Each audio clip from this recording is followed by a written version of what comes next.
नमस्कार दोस्तों, Ashoka YouTube channel के ऊपर आपका हार्दिक स्वागत है। मैं एलसी सैनी। आज अपन डिस्कस करेंगे ग्रीन केमिस्ट्री का एक नया टॉपिक। ठीक है, तो हमारे पास पहला टॉपिक रहेगा green reagent.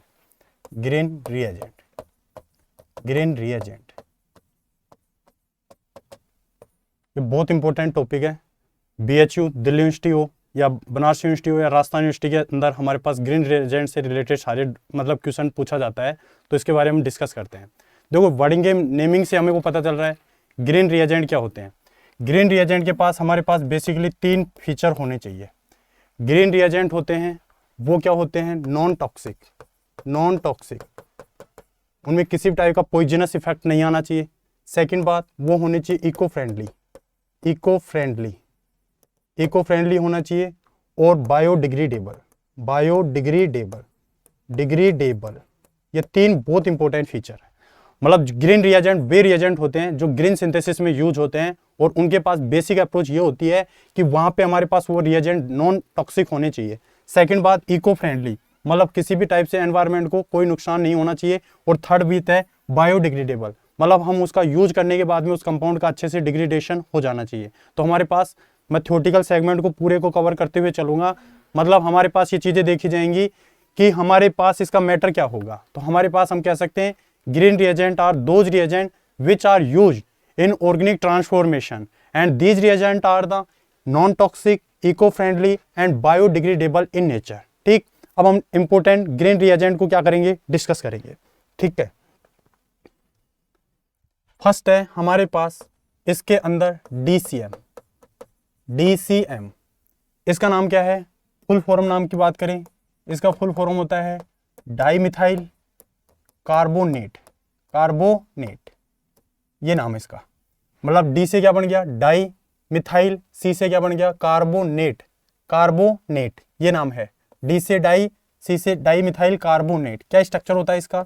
CH3 C double bond O, sorry, हमारे पास इसके स्ट्रक्चर की बात करें तो देखो इसका स्ट्रक्चर क्या होगा।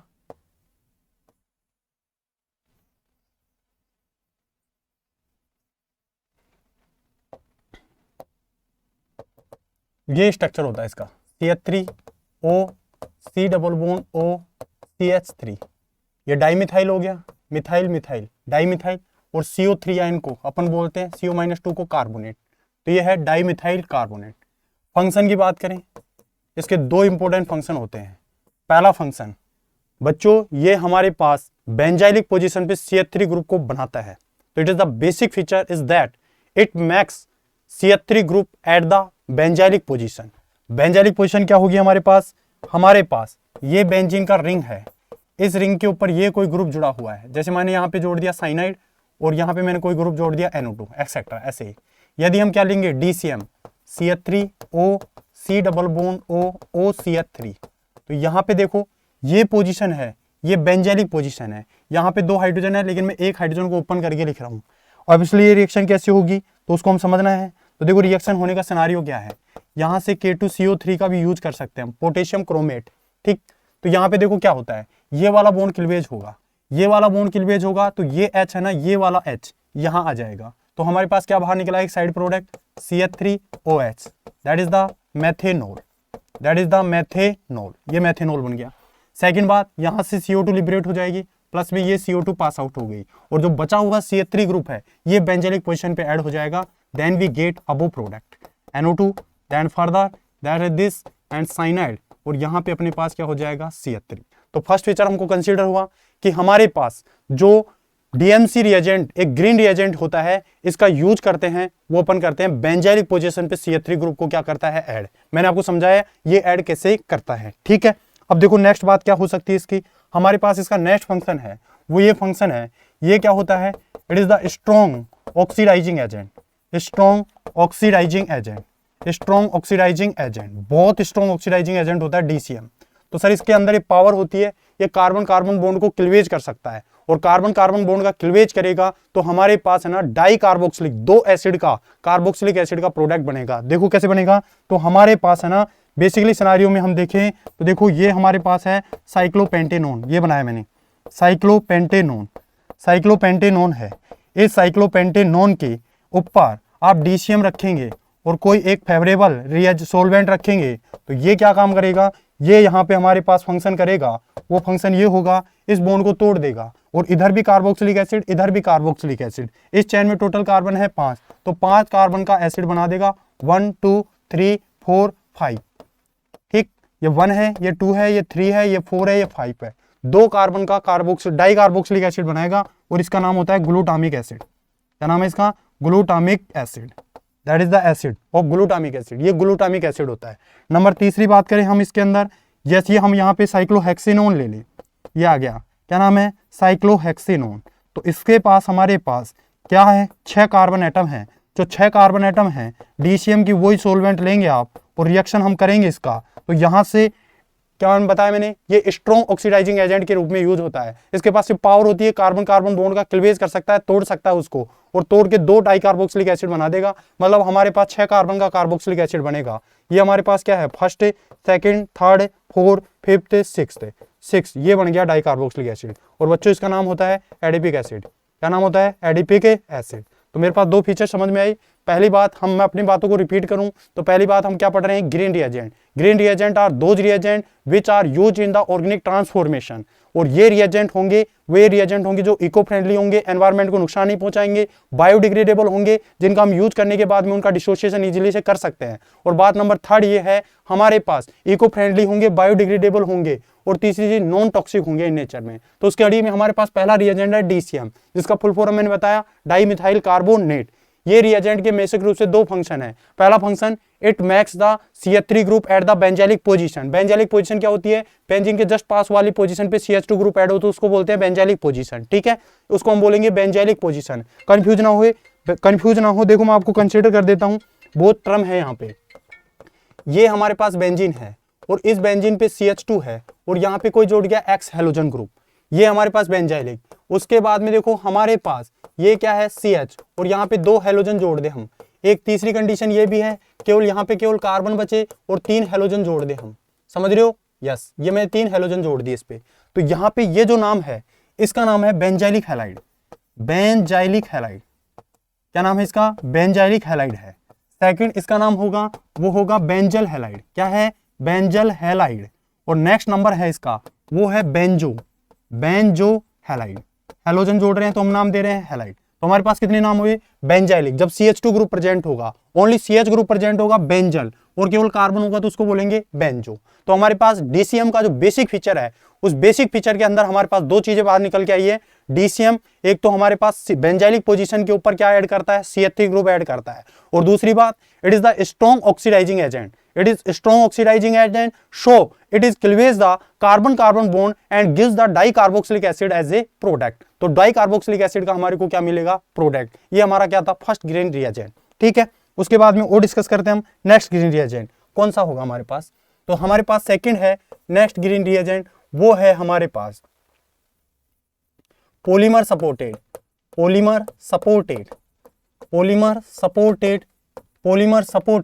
Green reagent. ठीक है, देखो एक वर्ड आया नया, पॉलीमर सपोर्टेड। इसका क्या मीनिंग होता है, देखो इन रिएजेंटों का मैं आपको बताता हूं बेसिक फंक्शन क्या है।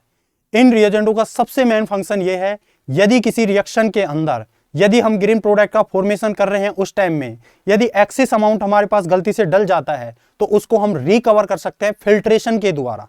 अब देखो कोई भी चीज की एक्सेंसी होती है, कोई भी चीज एक्सेस अमाउंट में डाल देंगे तो वो प्रोडक्ट अच्छे से नहीं बनेगा। एक लिमिटेड, एक प्रॉपर ओरिएंटेशन में, एक प्रॉपर सिस्टम में, एक प्रॉपर अमाउंट में हम डालेंगे तो हमारे पास प्रोडक्ट अच्छे से बनेगा।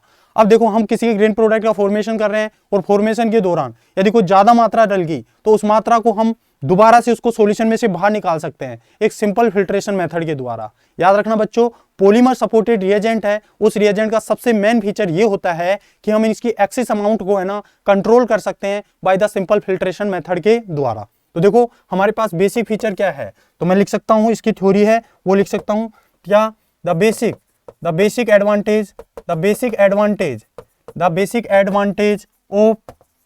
Advantage of polymer supported reagent. मैं थ्योरी लिखते जा रहा हूं क्योंकि थ्योरी बहुत इंपॉर्टेंट है।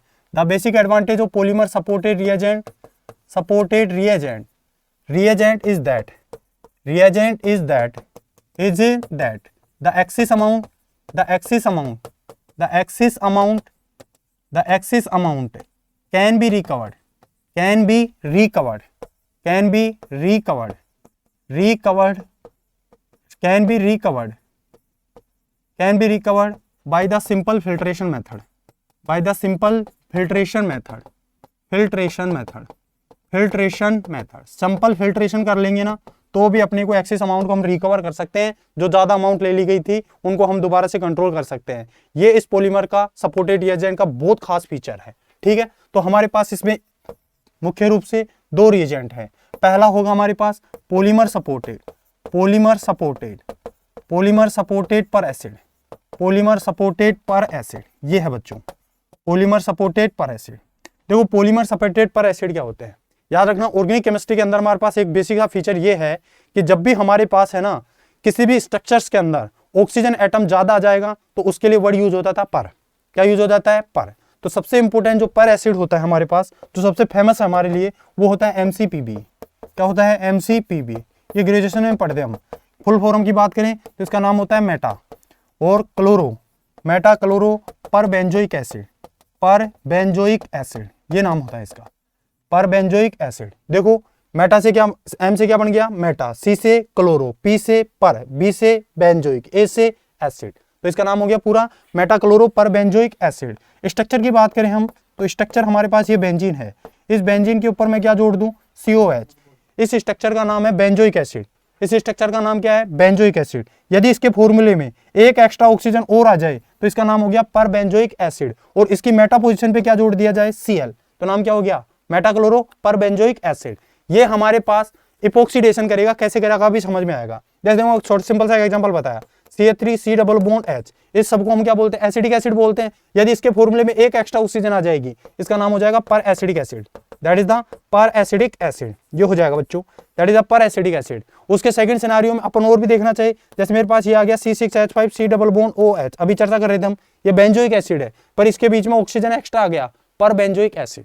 तो ये हमारे पास सारे क्या होते हैं, पर एसिड। तो ये है polymer supported peracid. Polymer supported पर एसिड का मतलब हो गया यदि इनकी एक्सिस अमाउंट भी ले ली गई ना तो हम इसको फिल्ट्रेशन के द्वारा क्या कर पाएंगे, रिकवर कर पाएंगे, दोबारा से इसको फिल्ट्रेशन के द्वारा गेन कर सकते हैं। अब देखो इसका फंक्शन क्या है, देखो फंक्शन है पहली रिएक्शन, ये कर सकता है इपोक्सीडेशन। क्या कर सकता है, इपोक्सीडेशन, ठीक है। मैं इसकी थ्योरी सारी चीजें लिखूंगा, पहले समझते रहना। इपोक्सीडेशन करता है, देखो बच्चों हमारे पास ये एल्कीन है, कोई ये एल्कीन है, इसकी रिएक्शन पर एसिड, लाइक मैंने ले लिया MCPB। हम है ना यहाँ पे मैकेनिज्म में नहीं जाएंगे क्योंकि मैकेनिज्म वाला पार्ट ऑर्गेनिक का पार्ट है। हमारे पास ग्रीन रिएजेंट कौन कौन से हैं और उसका क्या क्या फंक्शन है उसके ऊपर हम ध्यान देंगे अच्छे से, और उसके क्या इंपॉर्टेंट फीचर हो सकते हैं उनके ऊपर। देखो MCPB पर एसिड है, और इस पर एसिड के ऊपर है ना इसके फॉर्मूले में एक एक्स्ट्रा ऑक्सीजन होता है, वो ऑक्सीजन जाके इस एल्कीन के ऊपर इंसर्शन हो जाएगा, और जैसे इंसर्शन हो जाएगा तो डबल बॉन्ड की जगह सिंगल बॉन्ड आ जाएगा और ऑक्सीजन जुड़ जाएगा, और हमारे पास 3 मेंबर रिंग बनेगी जो कैसी होगी, सैचुरेटेड। और इस 3 मेंबर रिंग को हम बोलते हैं इपोक्साइड। क्या बोलते हैं, इपोक्साइड। या इसका एक नाम और होता है ऑक्सीरेन, आप जानते होंगे नाम तो, ऑक्सीरेन। तो मैं क्या कर सकता हूं, when the alkene are react with per acid like MCPB, then insertion of oxygen takes place and we get epoxide ring, and the formation of epoxide ring is known as epoxidation। जो formation है epoxide ring का वो क्या कहलाता है, इपोक्सीडेशन कहलाता है। इसमें हुआ क्या है, जो एक्स्ट्रा ऑक्सीजन आती है पर एसिड के फॉर्मूले में, वो ऑक्सीजन जाके उस एल्कीन के ऊपर इंसर्ट हो जाती है, अंतर्वेशन हो जाती है, जुड़ जाती है, और जुड़ने से 3 मेंबर रिंग बनती है जिसको हम क्या बोलते हैं, इपोक्साइड। और इसका बनना क्या कहलाता है बच्चों, इपोक्सीडेशन। क्या कहलाता है, इपोक्सीडेशन। बात नंबर फीचर सेकंड की बात करेंगे, मैं इसका लैंग्वेज बना सकता हूं क्या, when the alkene are react with, when the alkene are react with per acid like MCPBA, then insertion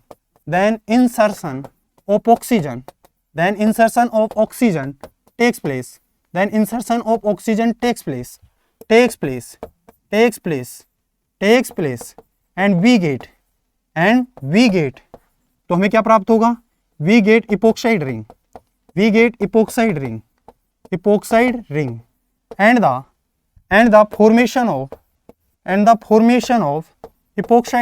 and the formation of epoxide ring is known as epoxidation, उसको हम क्या बोलेंगे, इपोक्सीडेशन बोलेंगे बच्चों, उसको हम क्या बोलेंगे, इपोक्सीडेशन। समझ में आया लैंग्वेज? तो ये हमारे पास इपोक्सीडेशन रिएक्शन है, ठीक है। इसका सेकंड फीचर और पढ़िए, दीज रिएक्शन क्या होती है, स्टीरियो स्पेसिफिक होती है। क्या होती है, स्टीरियो स्पेसिफिक, लिख लेना आप, these reaction are stereospecific in nature. क्या होता है sir stereospecific? Stereospecific क्या होता है, वे रिएक्शन होती है जिसके अंदर देखो ये रिएक्टेंट है और ये प्रोडक्ट है। यदि रिएक्टेंट क्या है, सिस है, और प्रोडक्ट भी क्या है, सिस है, और यदि रिएक्टेंट क्या है, ट्रांस है, और प्रोडक्ट भी क्या है, trans. That means stereochemistry should be maintain in the product. Cis से सिस बने और ट्रांस से ट्रांस बने, ऐसे रिएक्शन को क्या बोलते हैं, स्टीरियो स्पेसिफिक रिएक्शन बोलते हैं। याद रखना, इस रिएक्शन में आपसे कोई पूछ सकता है ये रिएक्शन स्टीरियो स्पेसिफिक ही क्यों होती है। उसका बेसिक एजेंडा ये है कि हमारे पास है ना, इस रिएक्शन को होने में एक सिंगल स्टेप रिएक्शन होती है, और सिंगल स्टेप रिएक्शन होने की वजह से हमारे पास ना तो एल्कीन को और ना ही पर एसिड को रोटेट होने का टाइम नहीं मिल पाता। इस वजह से जहां पे जाके जुड़ती है वो की वो चीज बन जाती है, स्टीरियोकेमिस्ट्री चेंज नहीं होती। यहाँ पे आप देखेंगे कई बार नेटवर्क में देखेंगे या कहीं पे भी आप देखेंगे तो यहाँ पे बटरफ्लाई मैकेनिज्म होती है, जहां पे बॉन्ड का ब्रेकिंग और बॉन्ड का फॉर्मेशन दोनों एक सेम एक्सटेंट के अंदर होते हैं। इस वजह से यहाँ पे इपोक्साइड रिंग बनती है, ठीक है। तो पहला फीचर समझ में आया आपको।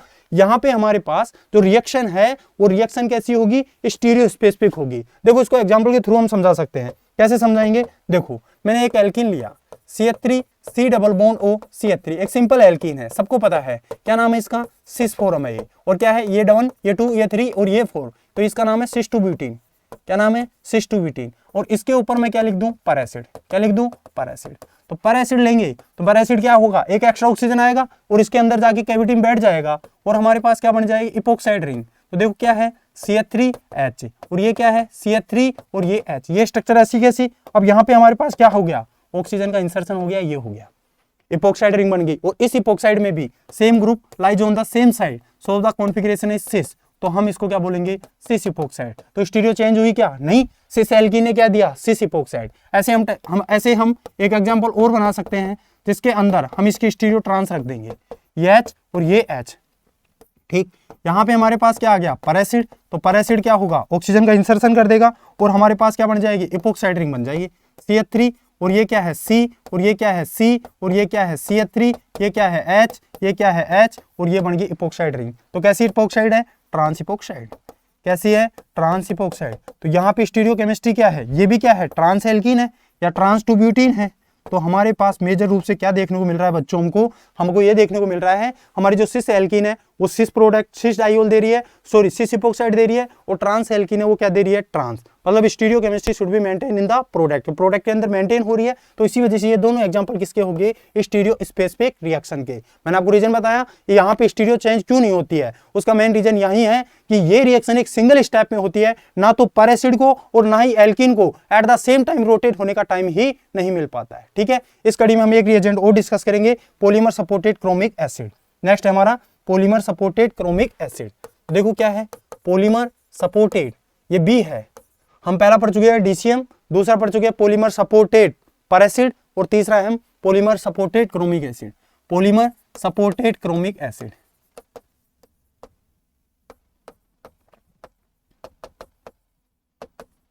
Polymer supported chromic acid. देखो बच्चों क्या होगा पॉलीमर सपोर्टेड क्रोमिक एसिड के अंदर, मेरे पास पहली बात है क्रोमिक एसिड क्या होता है, जैसे सल्फ्यूरिक एसिड होता है H2SO4, उसमें सल्फर को हटा दो और क्रोमियम आ जाएगा। जैसे CrO3, इसकी रिएक्शन वाटर के साथ करा दो तो आपके पास कितने हाइड्रोजन होंगे, यहाँ पे 2 हाइड्रोजन। ऑक्सीजन क्रोमियम कितना है, 1, ऑक्सीजन 3 और 1 4, तो H2CrO3, इसी का नाम है क्रोमिक एसिड।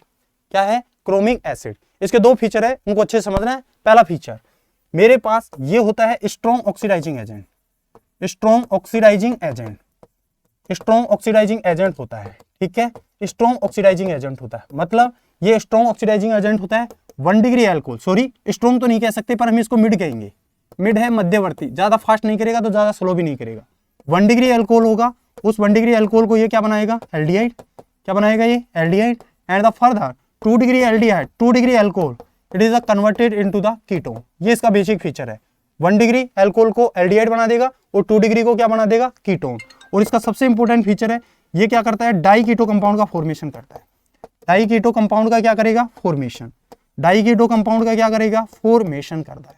अब कैसे करेगा उसको हम समझते हैं अच्छे से। पहला फीचर देखिए, हमारे पास है CH3 और ये CH2, ये OH। मैं सिंपल एग्जांपल ले रहा हूं, इसके ऊपर आपने क्रोमिक एसिड लिख दिया CrO, और ये क्या है CrO4H2, ये है। देखो बच्चों इसकी मैकेनिज्म भी होती है, हम मैकेनिज्म पे नहीं जाएंगे क्योंकि हम ग्रीन केमिस्ट्री पढ़ रहे हैं, नोट फॉर ऑर्गेनिक केमिस्ट्री। तो यहाँ पे एल्डिहाइड है, ये क्या है एल्डिहाइड, इसके रिएक्शन सॉरी एल्कोहल है, एल्कोहल 1 डिग्री एल्कोहल है, सॉरी 1 डिग्री एल्कोहल, प्रोडक्ट बनेगा एल्डिहाइड। तो यहाँ पे 2 कार्बन का एल्डिहाइड CH3CH2 ये बन जाएगा। नंबर सेकंड बात, यदि हम 2 डिग्री एल्कोहल ले, क्या ले 2 डिग्री एल्कोहल CHOH CH3, तो ये हमारे पास क्या हो गया, वही क्रोमिक एसिड आएगा और हमारे पास फर्दर क्या बन जाएगा, दैट इज अ कीटोन। क्या बन जाएगा, कीटोन। ये फीचर, ये वाली बात हुई है। इस फीचर में कौन सी बात हुई है, ये वाली, क्या कि ये क्या होता है, मिड ऑक्सीडाइजिंग एजेंट। याद रखना एल्डिहाइड को आगे कार्बोक्सिलिक एसिड नहीं बना पाएगा, ये केवल कहां बनेगा, एल्डिहाइड तक ही रिएक्शन रुक जाएगी। कार्बोक्सिलिक एसिड तब बनता जब हमारे पास क्या होता है, स्ट्रॉन्ग ऑक्सीडाइजिंग एजेंट। ठीक है, मैंने क्या कहा, ये कैसा है, मिड ऑक्सीडाइजिंग एजेंट है। चलो आगे एक बातें बढ़ाते हैं। अगली बात में मैंने क्या लिखा है, ये डाई कीटो कंपाउंड का फॉर्मेशन करता है, डबल बॉन्ड को हटा देगा और डाई कीटो कंपाउंड को क्या कर देगा, बना देगा। देखो कैसे बना देगा, ये से मैंने एक सिंपल सा एग्जांपल लिया, ये वाली पोजीशन, ये वाली स्ट्रक्चर, ठीक है, ये स्ट्रक्चर है, क्या बना दिया मैंने, फिनेंथ्रासीन। क्या नाम है इसका, phenanthrene, that is the aromatic hydrocarbon, phenanthrene है, फिनेंथ्रासीन है। ठीक, ये है। यदि इसकी रिएक्शन कराएं क्रोमिक एसिड H2CrO4 इसके साथ, तो ये डाई कीटो कंपाउंड का फॉर्मेशन बनाएगा। अब देखो दिक्कत ये है कि डबल बॉन्ड, कौन सी डबल बॉन्ड के ऊपर एडिशन होगा, डाई कीटो कंपाउंड किस पे बनेगा और क्यों बनेगा, उसका लॉजिक समझिए अच्छे से, क्या है उसका लॉजिक। देखो इसको नंबर 1 दिया, इसको नंबर 2 दिया, इसको 3rd और इसको 4th। याद रखना एरोमेटिक साइक्लिक हाइड्रोकार्बन में जहां से रिंग फ्यूज होती है और वो सिस्टम क्या हो, अनसैचुरेटेड, अर्थात उसके स्ट्रक्चर में डबल बॉन्ड हो, उसको कभी भी नंबर नहीं दिया जाता है। तो हम यहाँ पे रिंग फ्यूज हो रही है, इसको नंबर नहीं मिलेगा, ये रिंग फ्यूज हो रही है, ये नंबर नहीं मिलेगा, और ये क्या है 5 और ये क्या है 6, ये 7 और ये 8, ये रिंग वापस फ्यूज होगी, नंबर नहीं मिलेगा 9 और ये 10। फिनेंथ्रासीन के अंदर जो प्रिफर्ड साइट ऑफ अटैक होती है वो पोजीशन होती है 9 और 10 पोजीशन। देखो आपके लिए नया वर्ड हो सकता है प्रिफर्ड साइट ऑफ अटैक, पर मैं आपको समझा रहा हूं ये वर्ड क्या होता है। प्रिफर्ड साइट ऑफ अटैक का मतलब है आने वाला इलेक्ट्रोफाइल और न्यूक्लियोफाइल कौन सी पोजीशन पे रिएक्शन करेगा। तो इसके 2 कंसेप्ट हैं। पहला कंसेप्ट ये है कि हमारे पास उस पोजीशन पे जाके जुड़ेगा जहां पे उस इलेक्ट्रोफाइल या न्यूक्लियोफाइल के ऐड होने की वजह से उस सिस्टम की रेजोनेटिक स्ट्रक्चर ज्यादा बनती है, क्योंकि सिस्टम में जितनी ज्यादा रेजोनेटिक स्ट्रक्चर होती है उसकी स्टेबिलिटी उतनी ज्यादा होती है। क्यों होती है, क्योंकि उसका रेजोनेंस हाइब्रिड होता है, वो उतनी लोअर एनर्जी का बनता है, और एनर्जी जितनी लो होती है सिस्टम की स्टेबिलिटी उतनी क्या होती है, हाई होती है। ये पॉइंट हमारे पास। नंबर सेकंड बात, हमारे पास 9 और 10 पे ऐड कराने का मेन काम यह भी है कि 9 और 10 पोजीशन का जो डबल बॉन्ड हट जाए तो इस रिंग की और इस रिंग की, दोनों रिंगों की एरोमेटिसिटी सेपरेट बनती है। दोनों रिंगों की एरोमेटिसिटी क्या बनती है बच्चों, सेपरेट, और ये सेपरेट बचेगी। इसी वजह से हम यहाँ पे कहाँ पे 9 और 10 पोजीशन पे क्या बना देंगे, डाई कीटो कंपाउंड का फॉर्मेशन कर देंगे। ये बन गया कीटो, और इसको नाम देंगे 9, 10 डाई कीटो फिनेंथ्रासीन, डाई कीटो फिनेंथ्रासीन, ये नाम होगा सर इसका। क्या नाम होगा, 9, 10 डाई कीटो फिनेंथ्रासीन। तो ये हमारा फंक्शन हो गया किसका, हमारे पास पॉलीमर सपोर्टेड क्रोमिक एसिड। तो आज की क्लास में हमने कितने रिएजेंट पढ़े, पॉलीमर सपोर्टेड रिएजेंट, सॉरी हमारे पास ग्रीन रिएजेंट क्या होते हैं, उसमें हमने डीसीएम पढ़ा। डीसीएम के क्या फंक्शन है, वो क्या करता है, एक तो बेंजालिक पोजीशन पे CH3 ग्रुप ऐड करता है, सेकंड बात स्ट्रॉन्ग ऑक्सीडाइजिंग एजेंट है, कार्बन कार्बन बॉन्ड को तोड़ देगा, डाइकार्बोक्सिलिक एसिड बनाता है। फिर पॉलीमर सपोर्टेड रिएजेंट कौन होते हैं, जिनको सिंपल फिल्ट्रेशन के द्वारा एक्सेस अमाउंट को क्या किया जा सकता है, कंट्रोल। और उसके बाद में हमारे पास पॉलीमर सपोर्टेड पर एसिड और पॉलीमर सपोर्टेड क्रोमिक एसिड जो ऑक्सीडेशन करता है। ठीक है, आज की क्लास में हम इतना ही पढ़ेंगे। नेक्स्ट क्लास के लिए फिर नेक्स्ट टाइम मिलते हैं आपसे। थैंक यू, धन्यवाद दोस्तों।